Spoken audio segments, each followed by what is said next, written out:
Okay, picking up where we left off again. July 5th. We're moving even slower now. Cousin Daniel pushes us. We're supposed to reach Independence Rock by yesterday, July 4th, Independence Day. So we are behind schedule, but not by much. It's awfully hot. It's as if all the days of July and August got all rolled up in one. Sweetwater River. Another river crossing. Cousin Daniel says we'll cross it several more times. When Mr. Stewart made this trail, couldn't he make it straight? I bet he wasn't scared of water. If he had been, he'd never have done it this way.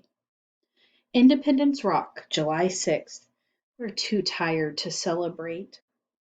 South Pass. We've crossed the Continental Divide. On one side the river flows east to the Atlantic. On the other side the rivers flow west to the Pacific. Pa tells me that's why it's called the Divide. I should feel excited. I, I just feel tired. Ice Slaw. We found ice. Yes, truly. Here in winter the river backs up and fills up the land. It freezes deep down. You can cut down into it and find ice. I cut deep and came up with an ice chunk and gave it to Bobby. She thanked me, but her voice was cold as the ice.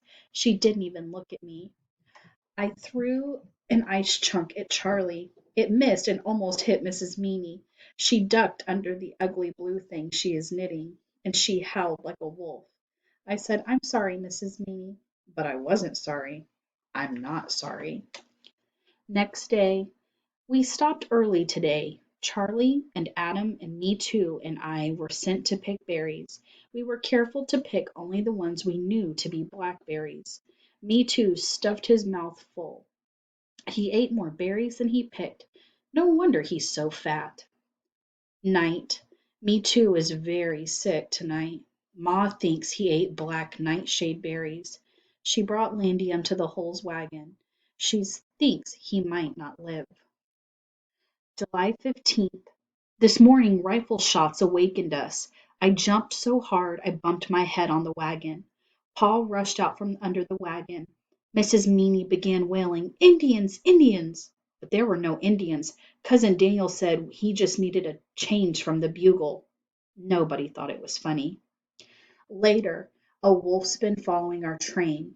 A pack of them stand off on the horizon. At night we see them outlined against the sky, but one seems brazen. He follows us in broad daylight. Ma says he spooks her. It's as though he's waiting for someone to die and get buried so he can dig the poor soul up. I wonder if it will be me too. I didn't like him, but I don't want him to die. Nighttime.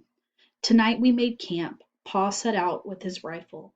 He said he'd see to it that the wolf, he said he'd see to that wolf, but good, bothering and worrying Ma the way it did. But guess what? As soon as the wolf saw the rifle, he took off. Pa hadn't even let off a shot, and now we hear the wolf in the distance. Ooh, he calls. Ooh. I would swear that he's laughing. July 16th. Me too is a little better. At least he's not dead.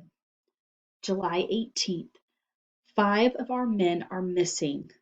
They're the scouts who go ahead. They haven't come back to our wagon train tonight.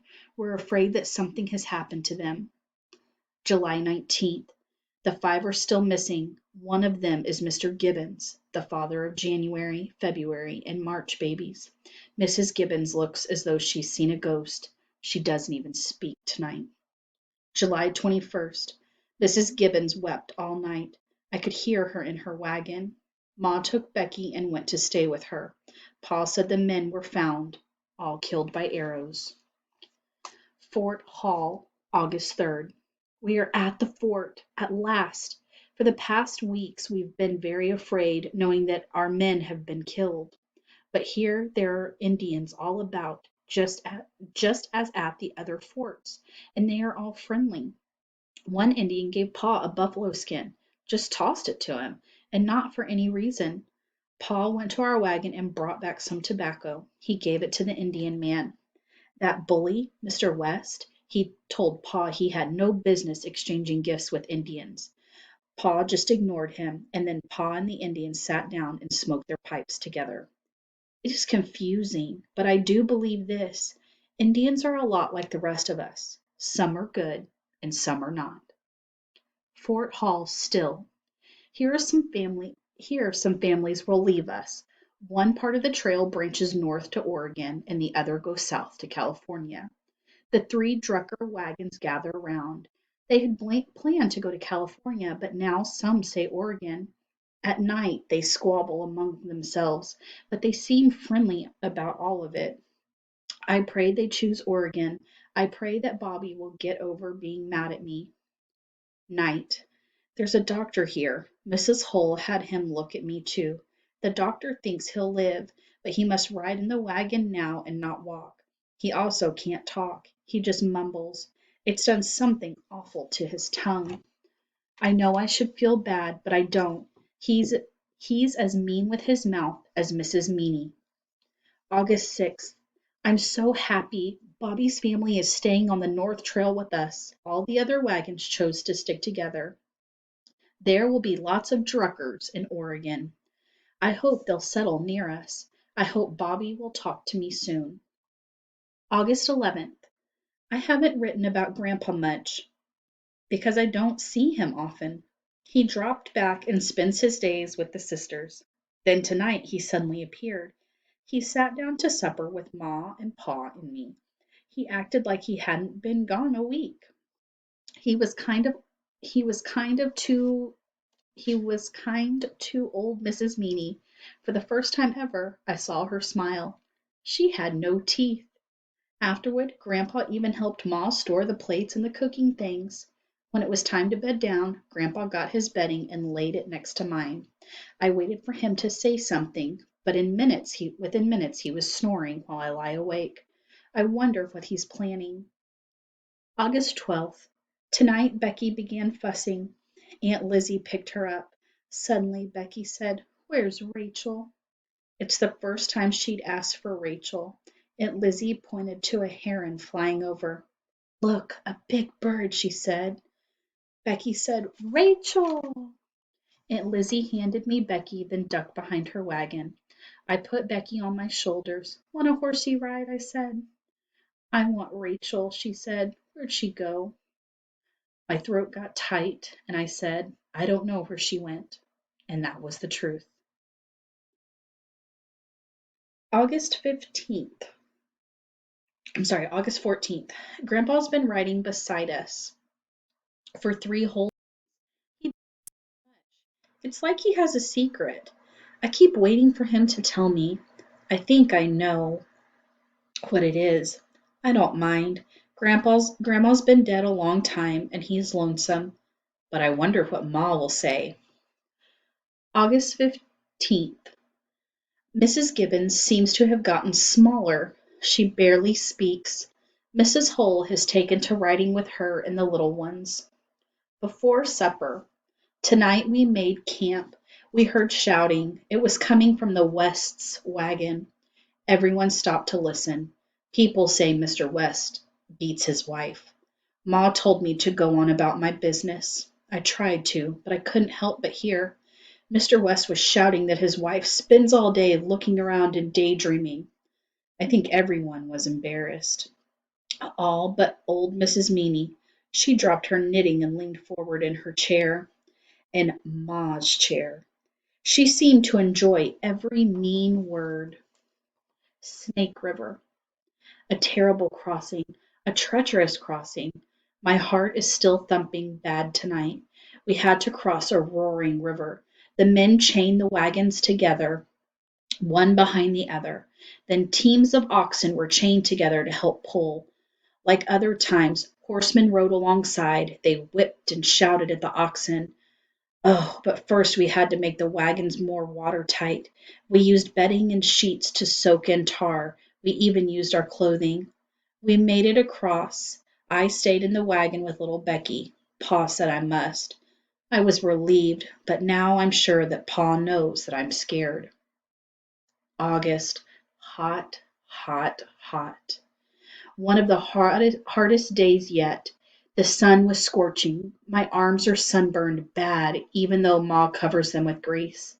Then, in the midst of the blue sky, a storm broke. The sky turned blacker than night, and the wind whipped us. The horses tucked their tails under themselves. The oxen quivered. The wagon covers billowed, and then the rain came down, and ice, hail. It was so wicked we stopped. We took shelter as best we could.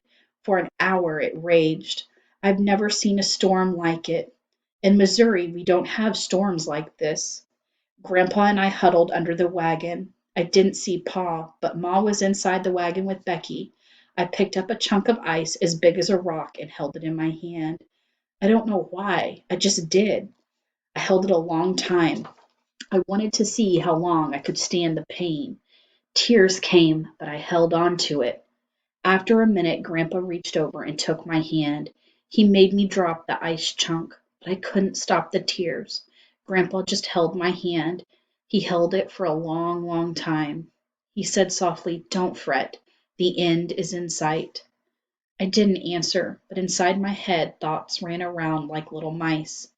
Mr. Allison is dead. Mr. Gibbons got killed. Mr. West is vicious, and poor little babies are dead. My feet hurt. I'm hot. I'm cold. I'm scared of water. I'm scared of Indians. Practically every day I'm scared half to death. Bobby is mad at me and I don't know why I care. Grandpa murmured, I know, as if he were listening to my own thoughts. I feel sad and horrid inside. Late August. Nights are cooler now. We find it easier to sleep, but Cousin Daniel says cold nights mean early winter. He's pushing us hard to make even more miles each day, yet in the mountains it's harder to move our wagons. It's also harder to walk. We go single file. It's especially hard walking because my shoes are worn out. Pa fixed them with strips of leather, but they flap and trip me.